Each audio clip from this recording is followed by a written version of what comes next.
If you're a content creator or a videographer, then you've probably heard of the Godox SL60W. This is a budget light that's been an absolute workhorse for a lot of creators, including myself, providing 60 watts of power output while not breaking the bank at only around $130 US. However, there's a new challenger in town that's threatening to take the SL60W's budget crown. This is the Zhiyun Cinepeer X100, or CX100 for short, and it's way smaller than the SL60W but can output at 100 watts of power, so it can get much brighter. In this video, I'm going to explain why I think the CX100 is the new budget king of the lighting market. But before we get into that, I just want to include a quick disclaimer. Zhiyun kindly sent me this light, but no money changed hands, and all of the opinions in this video are my true and honest thoughts about this light based on my experience of using it. So, with that out of the way, let's get into it. Let's first talk about why this light exists. Zhiyun released their Molus X100 light in early 2023, and with this, they showed the world the kind of innovation that they're capable of. The MX100 was the predecessor to the CX100 and is super compact, outputs at 100 watts of power, and has a removable battery grip so you can really use it anywhere. The only real issue with the MX100 is that it's quite pricey at around $250 for the basic package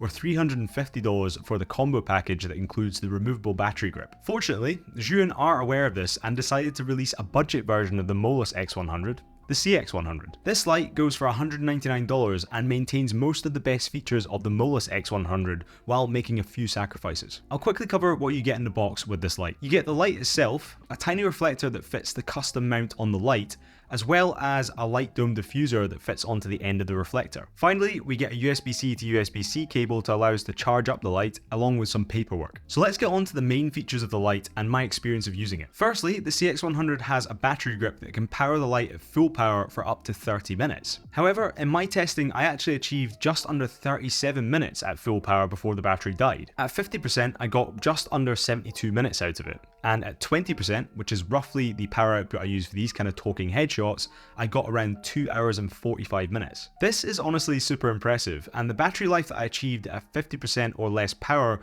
is easily enough to allow me to film a full talking headshot for a YouTube video if needed. There are two main reasons that I love the option of running this light via battery power. Firstly, this means I'm not limited to where I can film with good lighting, and I can even control my lighting while filming outdoors if I wanted to. And secondly, in this tiny room I call my studio, I can run this off battery power and much more easily move it around the room to capture various B-roll shots without having to worry about tripping over power cords. Plus, if it dies, I can just plug it in via one of the other two power supply options. The CX100 has a DC 24 volt input as well as a USB-C input, both of which are capable of outputting the light's full 100 watt power. If you're powering the light via the USB-C port, you're going to need a power brick and a USB-C cable that are capable of at least 100 watts of power pass-through to allow you to run this light at full power. However, you can also run the light with any plug as long as it has over 18 watts of power output, but you'd just be running it at reduced power. Something to note here is that to keep the cost down, Zhiyun didn't include a DC adapter in the box, and they don't currently sell one separately. So, if you haven't already got a powerful USB power brick lying around, then I'd personally recommend picking up this 100 watt plug and this 3 meter 100 watt capable USB-C cable from Ugreen, because it not only allows you to power the light while still having the ability to move it around the room, but it also allows you to charge up everything in your camera bag. There is one negative I have to highlight about the battery grip not being replaceable on this light, and that is that if the battery malfunctions or eventually dies, then you're not going to be able to replace it very easily, not like you can on the more premium Molus X100. Even with the battery grip attached though, this light is still absolutely dwarfed by my SL60W. This means that you can easily fit this light into a camera bag, where I would literally have to carry my SL60W in its original and fairly huge box whenever I wanted to transport it anywhere. I love the compactness of the CX100, as anything that can make my travel setup lighter and smaller is very welcome. Despite the compact size though, this light gets insanely bright and is perfect for any content creators who are working in a small space like me or who are frequently on the go. My original lighting setup was the SL60W with a huge 80cm softbox, but I recently picked up a much smaller Godox 60cm softbox to use with the CX100, and this has greatly reduced the size of the setup as a whole. This just makes it so much easier to work with in smaller spaces without sacrificing the quality of the light output. Here's a quick comparison between what the lighting on a talking head setup looks like with the SL60W paired with the 80cm softbox compared to the CX100 paired with the 60cm softbox. I think I actually prefer the smaller softbox for a smaller space like this because there's less light spilling out onto the back, and this provides a better contrast between the subject, myself, and the background. One thing to bear in mind here is that the CX100 doesn't have a native bones mount, which is basically the standard in the lighting world, but rather has a much smaller and custom mount. The small mount allowed Zhiyun to keep the product really small, along with some really cool and compact accessories such as this light reflector and light dome, as well as some others. However, it does mean you need a dedicated bones mount adapter to allow you to use standard light modifiers such as softboxes. Fortunately, the adapter is less than $40, which is a reasonable price in my opinion, and Zhiyun did send this over to me along with the light so I could use it with my standard bones mount light modifiers. Continuing on the theme of being compact, this is my original filming setup, all packed up for traveling when compared to my new setup. As you can see, the new setup is much smaller and easier to transport, with the light fitting easily inside the camera bag, which could be essential for certain creators. So it's compact, it's bright, but what's it actually like to use? The CX100 feels really sturdy and well built, despite it being made of plastic. Apart from this, there are some other clear and arguably more impactful sacrifices that Zhiyun have had to make to get this light down to the desired price. The more expensive Molus X100 has a small screen that allows you to check your settings, and app support so you can control it and change a variety of settings remotely. The CX100, on the other hand, forces you to solely rely on dials with increment values on them, so you definitely have less fine control over the settings on the light. This can be slightly frustrating, as you can only use the dials to determine what percentage power output you're at,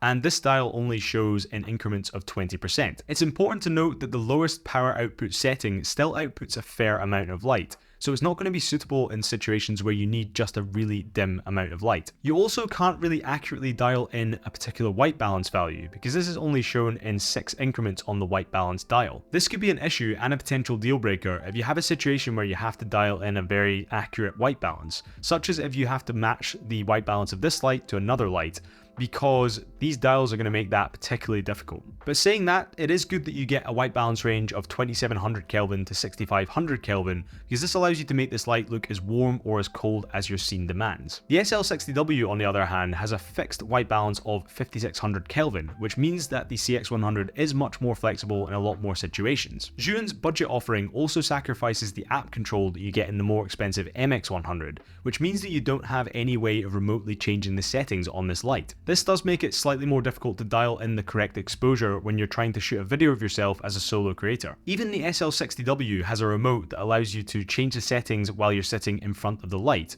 which can make it far more easier to dial in the right settings for a talking head section of a video like this. This is just another example of the corners that Zhiyun had to cut to get this light down under $200. However, a really important factor in a good light is how loud the fan is. The fan on the CX100 works well to cool the light, and I've not had any issues with overheating at all, although the light does get quite hot to the touch after it's been on for an extended period of time. Fortunately, the fan on this light is barely audible, and it's actually crazy how much quieter it is than my SL60W.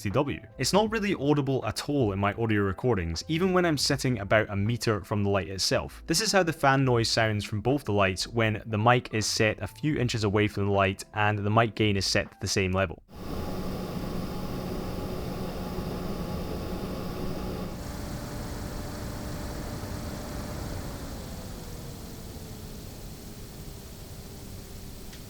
We've talked about how the Cinepeer X100 compares to the SL60W, but I've also got to mention that Godox has recently released some successor lights to the SL60W, the SL62D and the SL62BI. The D version is basically the same as the original, with the addition of a quieter fan, some built-in lighting effects, and app control. The BI version is a bicolor variant of the SL62D, which has a bicolor range of 2800 to 6500 Kelvin. These newer versions go for $140 or $170 respectively. However, I think the CX100 is still the better buy, despite being more expensive than those other options. Although you miss out on the lighting effects and any way to control this light remotely, this light gets way brighter, can be powered by its excellent battery, and is way smaller, which means it's easier to use in smaller spaces and it's much more portable. You can also use cheaper and lighter light stands like this Amazon Basics one with no worries that the light is going to cause this to topple over. For me personally, those features are far more important than the features that Zhiyun has decided to omit from this light. However, saying that, if they were able to include some sort of simple screen to allow us to see the specific values of our light settings,